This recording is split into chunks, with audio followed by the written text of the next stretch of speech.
Hi friends, സുൽത്താൻ 786-ൻ്റെ പുതിയൊരു വീഡിയോയിലേക്ക് നിങ്ങൾക്ക് എല്ലാവർക്കും സ്വാഗതം. നമ്മൾ ഇന്ന് ചെയ്യാൻ പോകുന്ന വീഡിയോ എന്ന് വെച്ചാൽ, നിങ്ങൾക്കറിയാം പലർക്കും നമ്മൾ പല കോളേജുകളിൽ ഇപ്പോൾ അഡ്മിഷൻ്റെ സമയത്തും എല്ലാ സമയത്തും ചോദിക്കുന്ന കുറച്ച് സർട്ടിഫിക്കറ്റ്സ് ഉണ്ട്. നമ്മുടെ സ്കൂൾ സർട്ടിഫിക്കറ്റ് കൂടെ ഹാജരാക്കാൻ വേണ്ടി നേറ്റിവിറ്റി, കമ്മ്യൂണിറ്റി, പിന്നെ അതുപോലെ മറ്റേ വരുമാന സർട്ടിഫിക്കറ്റ്, അങ്ങനെയുള്ള ഒരുപാട് സർട്ടിഫിക്കറ്റ് നമ്മളിവിടെ ഹാജരാക്കാൻ പറയുന്നുണ്ട്.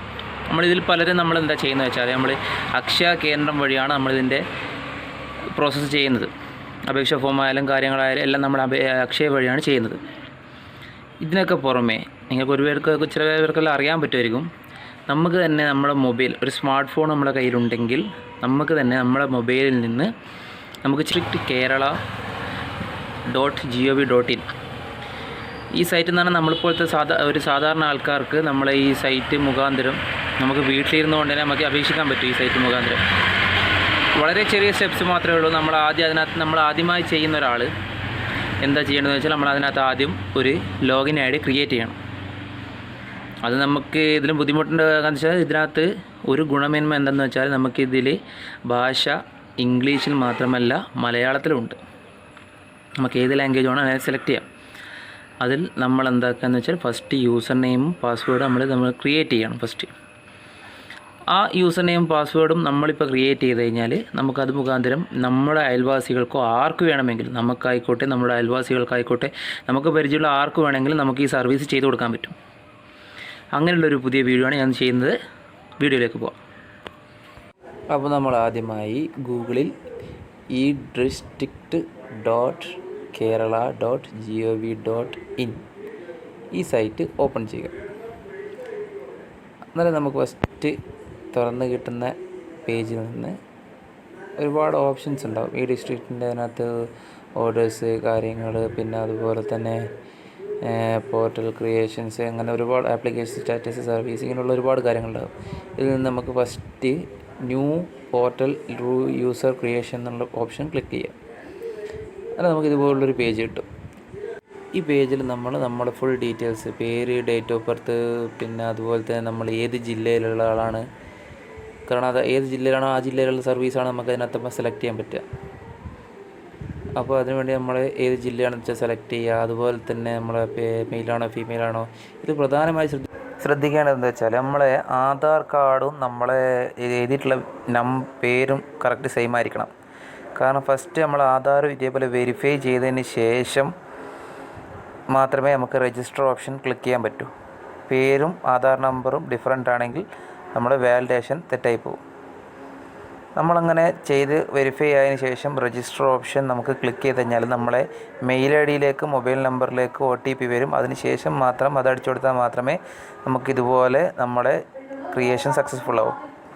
അതിന് ശേഷം നമ്മളെന്താ ചെയ്യേണ്ടതെന്ന് വെച്ചാൽ, നമ്മളെ ലോഗിൻ ഐ ഡിയും പാസ്വേഡും നമ്മൾ അടിച്ചിട്ട് അതിനകത്തുള്ള നമ്പേഴ്സും അടിച്ചതിന് ശേഷം നമ്മൾ ഏത് ലാംഗ്വേജ് എന്ന് വെച്ചാൽ നമ്മൾ സെലക്ട് ചെയ്യുക. ഇംഗ്ലീഷ് ആണ് ഇംഗ്ലീഷ്, മറിച്ച് നമ്മളെ മലയാളം ആണെങ്കിൽ മലയാളം. നമുക്ക് ഏത് ലാംഗ്വേജ് എന്ന് വെച്ചാൽ നമുക്ക് താല്പര്യമുള്ള ലാംഗ്വേജ് ചെയ്തുകൊണ്ട് ക്ലിക്ക് ചെയ്ത് നമുക്ക് ലോഗിൻ ചെയ്യാം. അങ്ങനെ ലോഗിൻ ചെയ്ത് കിട്ടുന്ന പേജിൽ ഫസ്റ്റ് എടുക്കേണ്ടത് ഒറ്റത്തവണ രജിസ്ട്രേഷനാണ് നമ്മൾ ആദ്യത്തെ ഓപ്ഷൻ എടുക്കേണ്ടത്. അതിൽ നമ്മൾക്ക് ആർക്കാണോ സേവനം ആവശ്യം അവരെ ഡീറ്റെയിൽസാണ് നമ്മളിതിനകത്ത് ഫില്ലപ്പ് ചെയ്യേണ്ടത്.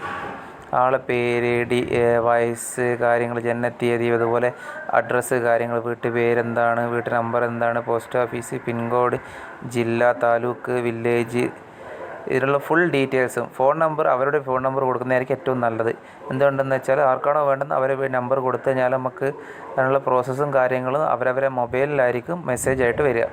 ഏത് നമ്പറാണ് കൊടുക്കുന്നത് ആ നമ്പറിലാണ് നമുക്ക് മെസ്സേജായിട്ട് വരിക. അപ്പോൾ അതുകൊണ്ട് തന്നെ അവരെ ഫുൾ ഡീറ്റെയിൽസും കാര്യങ്ങളാണ് നമ്മളതിനകത്ത് ചേർക്കേണ്ടത്. അതിനുശേഷം ഡ്യൂപ്ലിക്കേറ്റ് പരിശോധന നടത്തിയതിന് ശേഷം മാത്രം നമ്മൾ സമർപ്പിക്കുക. അങ്ങനെ സമർപ്പിക്കുന്ന സമയത്ത് നമുക്ക് രജിസ്ട്രേഷൻ നമ്പർ കിട്ടും. ഈ രജിസ്ട്രേഷൻ നമ്പറാണ് ഇനി നമുക്ക് മുന്നോട്ടുള്ള ഏത് സർട്ടിഫിക്കറ്റിൻ്റെ അപേക്ഷകൾക്കും ആവശ്യമായി വരുന്നത്. അതിനായിട്ട് നമ്മൾ സർട്ടിഫിക്കറ്റിലുള്ള അപേക്ഷ ക്ലിക്ക് ചെയ്യുക. അന്നേരം നമ്മൾ അവിടെ തുടങ്ങുക എന്നുള്ളത് ക്ലിക്ക് ചെയ്യുക. അവിടെ തുടങ്ങിയതിന് ശേഷം നമ്മൾ എന്താണെന്ന് വെച്ചാൽ ചെയ്യേണ്ടതെന്ന് വെച്ചാൽ, ഫസ്റ്റ് നമ്മളെ രജിസ്ട്രേഷൻ ഏതാണ് രജിസ്ട്രേഷൻ എന്ന് വെച്ചാൽ ആ രജിസ്ട്രേഷൻ നമ്പർ സെലക്ട് ചെയ്യുക. അടുത്തത് നമ്മൾ ഏതാണോ നമുക്ക് സർട്ടിഫിക്കറ്റ് ആവശ്യം, ഏത് സർട്ടിഫിക്കറ്റാണ് നമുക്കിപ്പോൾ നിലവിൽ ആവശ്യം എന്തെന്ന് വെച്ചാൽ ആ സർട്ടിഫിക്കറ്റിൻ്റെ പേര് നമ്മൾ ഇതിനകത്ത് നിന്ന് തിരഞ്ഞെടുക്കണം. അതേപോലെ ഒരുപാട് സർട്ടിഫിക്കറ്റ് കാണാം. നോൺ റീമാരേജ്, വാല്യുവേഷൻസ്, മോണിറ്ററി എല്ലാം ഉണ്ടാവും. ഇതിനകത്ത് ഞാനിപ്പോൾ തൽക്കാലം സെലക്ട് ചെയ്യുന്നത് വെച്ചാൽ നേറ്റിവിറ്റി സർട്ടിഫിക്കറ്റാണ് തിരഞ്ഞെടുത്തിരിക്കുന്നത്. അതിനുശേഷം അന്നേരത്തിനകത്ത് അവിടെ ഒരു പേജ് വരും. അതിന് ശേഷം നമുക്ക് ഏതാണ് ആവശ്യം സർട്ടിഫിക്കറ്റ്, അതായത് നമ്മൾ പുറത്തുള്ള പഠിക്കാൻ പോകുന്നതിനാണോ ഏതാണ് ആവശ്യം എന്ന് വെച്ചാൽ അത് സെലക്ട് ചെയ്യുക. അത് സെലക്ട് ചെയ്തതിന് ശേഷം താഴെ നമ്മളെ അപേക്ഷകൻ്റെ സംസ്ഥാനം, ജില്ല, താലൂക്ക്, ഇത് 3 നമ്മൾ തിരഞ്ഞെടുക്കുക. ഏത് ജില്ലക്കാരനാണ് നമ്മളെ നേറ്റിവിറ്റിയാണ്, നമ്മളെവിടെയാണ് നമ്മളെ സ്ഥലം, അത് നമ്മൾ തിരഞ്ഞെടുക്കണം. അത് ഈ ഓപ്ഷൻ നമ്മൾ സംസ്ഥാനവും കേരളവും ജില്ലയെല്ലാം തിരഞ്ഞെടുത്ത് കഴിഞ്ഞ് കഴിഞ്ഞാൽ എല്ലാം ഫുൾ ഡീറ്റെയിൽസ് നമ്മൾ സേവ് ചെയ്യുക. അതിന് നമുക്ക് നമ്മുടെ മൊബൈൽ നമ്പറിലേക്ക്, രജിസ്ട്രേഷൻ ചെയ്ത മൊബൈൽ നമ്പറിലേക്ക് ഒരു OTP വരും. അതായത് ആരാണോ ഇത് ക്രിയേറ്റ് ചെയ്ത ആളെ പേരാണ്, അല്ലാണ്ട് അപേക്ഷകൻ്റെ മൊബൈലിലല്ല. ക്രിയേറ്റ് ചെയ്ത ആളെ മൊബൈലിലേക്ക് ഒരു OTP വരും. ആ OTP നമ്പർ നമ്മൾ ഇവിടെ സമർപ്പിച്ചാൽ മാത്രമേ നമ്മൾ അടുത്ത സ്റ്റെപ്പിലേക്ക് പോവുള്ളൂ. ആ OTP നമ്പർ അടിച്ചു കൊടുത്തു കഴിഞ്ഞാൽ നമ്മൾ അടുത്ത ആപ്ലിക്കേഷൻ സമർപ്പിച്ചത് നെക്സ്റ്റ് സ്റ്റെപ്പിലേക്ക് പോകും. ആ സ്റ്റെപ്പിൽ അടുത്തതായി വരുന്നത് എന്താണെന്ന് വെച്ചാൽ നമ്മൾ രേഖകൾ അപ്ലോഡ് ചെയ്യുന്നതാണ്. ഓൾറെഡി ഞാൻ മുമ്പേ അപ്ലോഡ് ചെയ്ത കുറച്ച് ഡീറ്റെയിൽസ് ഇവിടെ ഉണ്ട്, ഇതിന് മുമ്പ് അപ്ലൈ ചെയ്തതിൻ്റെ. അതുപോലെ തന്നെ നിങ്ങൾക്ക് ഇതിനകത്ത് എന്താക്കുകയെന്ന് വെച്ചാൽ റേഷൻ കാർഡാണെങ്കിൽ നമ്മൾ റേഷൻ കാർഡിൻ്റെ ജസ്റ്റ് നമ്പർ മാത്രം വെരിഫൈ ചെയ്താൽ മാത്രം മതി. അതിനകത്ത് നമ്മൾ വെരിഫൈ ഓപ്ഷൻ അടിക്കുമ്പോൾ നമ്മൾ റേഷൻ കാർഡിലെ പേരും കാര്യങ്ങളും ഡീറ്റെയിൽസ് അതിനെ ജസ്റ്റ് നമ്മൾ ആരാണോ ഉടമ വെച്ചാൽ അവരുടെ പേര് നമുക്ക് കാണിക്കും. അതുപോലെ തന്നെ നമ്മളെ സ്കൂൾ സർട്ടിഫിക്കറ്റ്, ഇതൊക്കെ നമ്മളെ മൊബൈലിൽ ഒരു ഫോട്ടോ എടുത്തിട്ട് ജസ്റ്റ് അപ്ലോഡ് ചെയ്താൽ മതി. ഇപ്പോൾ ഒരുപാട് മൊബൈൽ ഫോട്ടോ എടുത്താൽ മാത്രം പോരാ, അത് ജസ്റ്റ് PDF ഫോർമാറ്റ് ചെയ്യുക. അതിനകത്ത് ഒരുപാട് ഓപ്ഷൻസ് ഉണ്ട് നമ്മൾ മൊബൈലിൽ തന്നെ PDF മാറ്റാൻ വേണ്ടിയിട്ട്. നെറ്റിൽ ജസ്റ്റ് PDF മാറ്റിയതിന് ശേഷം നമ്മളത് ഫുൾ ഡീറ്റെയിൽസ് അപ്ലോഡ് ചെയ്യുക. അതിന് ശേഷം നമ്മൾ പേയ്മെൻറ്റ് ഓപ്ഷൻ സെലക്ട് ചെയ്യുക. പേയ്മെൻറ്റ് ആകെ ജസ്റ്റ് നേറ്റിവിറ്റി സർട്ടിഫിക്കറ്റിൻ്റെ പേയ്മെൻറ്റ് എന്ന് വെച്ചാൽ ഗവൺമെൻറ് പറഞ്ഞു വെച്ചാൽ 15 രൂപ മാത്രമാണ്. ഈ 15 രൂപ നമുക്ക് ഓൺലൈൻ വഴി, അതായത് നമ്മളെ അക്കൗണ്ട് ഓൺലൈൻ ബാങ്കിങ്ങോ അതല്ലെങ്കിൽ നമ്മളെ ഡെബിറ്റ് കാർഡോ അല്ലെങ്കിൽ ക്രെഡിറ്റ് കാർഡോ ഇതിലേത് ഓപ്ഷൻ വേണം സെലക്ട് ചെയ്യാം. ആ ഓപ്ഷൻ മുഖാന്തരം നമുക്ക് നമ്മളെ അക്കൗണ്ടിൽ നിന്ന് നമ്മൾ പേ ചെയ്യാം. അങ്ങനെ പേ ചെയ്ത് കഴിഞ്ഞാൽ നമുക്കൊരു രജിസ്ട്രേഷൻ നമ്പർ നമ്മുടെ മൊബൈലിലേക്ക് മെസ്സേജായി വരികയും ചെയ്യും. അഥവാ നമുക്കിപ്പോൾ ഉദാഹരണത്തിന് ഞാൻ പറയാം, നിങ്ങൾക്ക് ഇപ്പോൾ ഇന്ന് ആപ്ലിക്കേഷൻ കൊടുത്തിട്ട് നമുക്ക് അർജൻറ്റ് ഇമ്മീഡിയറ്റ് വേണം എന്നുണ്ടെങ്കിൽ ഡയറക്റ്റ് വില്ലേജിൽ പോവുക.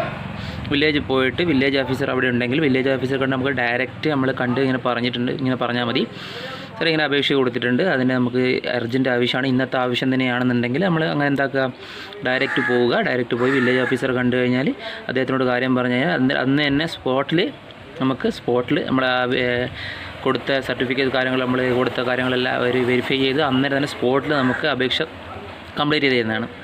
അപ്പോൾ നമ്മൾ വീഡിയോയിൽ കണ്ടതുപോലെ നമ്മൾ ഓൺലൈനിൽ പേയ്മെൻറ്റ് അടച്ച് കഴിഞ്ഞാൽ നമുക്ക് നമ്മുടെ മൊബൈൽ മെസ്സേജ് വരും. ഈ രജിസ്ട്രേഷൻ ആപ്ലിക്കേഷൻ നമ്പർ വെച്ചിട്ട് നമുക്ക് മെസ്സേജ് വരും, ഓരോ പ്രോസസ്സും കാര്യങ്ങളും ഇപ്പോൾ ഏത് സ്റ്റേജിലാണുള്ളത്. ഇതുപോലെ നമുക്ക് mobile application nativity certificate processing സ്റ്റേജിലാണ്. അത് കഴിഞ്ഞാൽ പിന്നെ നമുക്ക് ചിലപ്പോൾ അടുത്ത ദിവസം തന്നെ നമ്മൾ പറയും ആ ആപ്ലിക്കേഷൻ സർട്ടിഫിക്കറ്റ് നമ്മളത് അപ്രൂവലായി. ഇങ്ങനെയുള്ള ഓരോ മെസ്സേജുകൾ നമുക്ക് മൊബൈലിൽ തന്നെ നമുക്ക് വരും. അപ്പോൾ നമുക്ക് ഇങ്ങനെ വന്ന മെസ്സേജ് അപ്രൂവലായി കഴിഞ്ഞാൽ നമുക്ക് വേണമെങ്കിൽ നമ്മുടെ മൊബൈലിൽ തന്നെ നമുക്ക് എന്ത് ചെയ്യാം, നമുക്ക് ഡൗൺലോഡ് ചെയ്യാൻ പറ്റും ഈ സർട്ടിഫിക്കറ്റും കാര്യങ്ങളൊക്കെ. അപ്രൂവലായ സർട്ടിഫിക്കറ്റ് ഏത് സർട്ടിഫിക്കറ്റ് ആ സർട്ടിഫിക്കറ്റ് നമുക്ക് ഡൗൺലോഡ് ചെയ്യാൻ പറ്റും. അതിന് നമ്മളെ ഈ ഡിസ്ട്രിക്ട് സൈറ്റിൽ ഓപ്പൺ ചെയ്ത് കഴിഞ്ഞാൽ നമുക്ക് ഫസ്റ്റ് സ്റ്റാർട്ടിങ് തന്നെ നമുക്ക് ആപ്ലിക്കേഷൻ സ്റ്റാറ്റസ് ചെക്ക് ചെയ്യാനുള്ളൊരു ഓപ്ഷൻ ഉണ്ട്. ഇത് നമുക്ക് ഡൗൺലോഡ് ചെയ്യാനും പറ്റും, മറിച്ച് സ്റ്റാറ്റസ് ചെക്ക് ചെയ്യാനും പറ്റും. ഇതിൽ നിന്ന് സർട്ടിഫിക്കറ്റ് സർവീസ് സെലക്ട് ചെയ്ത് കഴിഞ്ഞാൽ ഏതാണോ സർട്ടിഫിക്കറ്റ് എന്ന് വെച്ചാൽ ആ സർട്ടിഫിക്കറ്റ് സെലക്ട് ചെയ്യുക. നേറ്റിവിറ്റി നമ്മൾ ഏതാണോ കൊടുത്തതെന്ന് വെച്ചാൽ ആ ഓപ്ഷൻ സെലക്ട് ചെയ്യാം. അതിനുശേഷം നമ്മളവിടെ നമ്മളെ ആപ്ലിക്കേഷൻ നമ്പർ നമുക്കിത് കൊടുക്കുമ്പോൾ അപേക്ഷ നമ്പറായി കിട്ടിയിട്ടുള്ള ആ സർട്ടിഫിക്കറ്റ് നമ്പർ സബ്മിറ്റ് ചെയ്ത് കഴിഞ്ഞാൽ നമുക്കവിടെ കാണിക്കാം അപ്രൂവ്ഡ്. അതിൽ പ്രിൻ്റ് ഓപ്ഷൻ സെലക്ട് ചെയ്ത് കഴിഞ്ഞാൽ നമുക്ക് നമ്മുടെ സർട്ടിഫിക്കറ്റ് നേരിട്ട് കാണാൻ പറ്റും. നമ്മളിങ്ങനെ മൊബൈലിൽ ഡൗൺലോഡ് ചെയ്തെടുക്കുന്ന സർട്ടിഫിക്കറ്റ് നമുക്ക് ഉപയോഗിക്കുമ്പോൾ ഒരു പ്രശ്നമുണ്ട്. എന്താണെന്ന് വെച്ചാൽ നമുക്ക് മൊബൈൽ ഡൗൺലോഡ് ചെയ്തെടുക്കുമ്പോൾ നമുക്ക് അവിടെ ഒരു ക്വസ്റ്റ്യൻ മാർക്ക് കാണാം, ഒരു സിഗ്നേച്ചറിൻ്റെ ടിക്കാണ് അവിടെ വേണ്ടത്. അത് സാധാരണ നമ്മൾ മൊബൈൽ ഡൗൺലോഡ് ചെയ്തെടുക്കുമ്പോൾ നമുക്കത് ചെയ്യാൻ സാധിക്കില്ല. മറിച്ച് ആപ്ലിക്കേഷൻ കംപ്ലീറ്റായി നമ്മുടെ സർട്ടിഫിക്കറ്റ് വന്നു കഴിഞ്ഞാൽ മാക്സിമം എല്ലാവരും സിസ്റ്റത്തിലോ അല്ലെങ്കിൽ എവിടെയെങ്കിലും പോയി ഡൗൺലോഡ് ചെയ്യുക. കാരണം മൊബൈലിൽ നിന്ന് ഡൗൺലോഡ് ചെയ്യുമ്പോൾ ഇങ്ങനെ ഒരു പ്രശ്നം വരുന്നുണ്ട്. അപ്പോൾ ഈ വീഡിയോ ഇഷ്ടമായെങ്കിൽ ലൈക്ക് ചെയ്യുക, ഷെയർ ചെയ്യുക, സബ്സ്ക്രൈബ് ചെയ്യാത്തവരുണ്ടെങ്കിൽ സബ്സ്ക്രൈബ് ചെയ്യുക. എങ്കിലേ ഇതുപോലുള്ള പുതിയ വീഡിയോസ് നിങ്ങൾക്ക് നോട്ടിഫിക്കേഷനായി കിട്ടും. ഓക്കെ, അപ്പോൾ ഇനി ഒരു പുതിയ വീഡിയോയുമായി നിങ്ങൾക്ക് മുന്നിൽ വരുന്നവരെ ബൈ.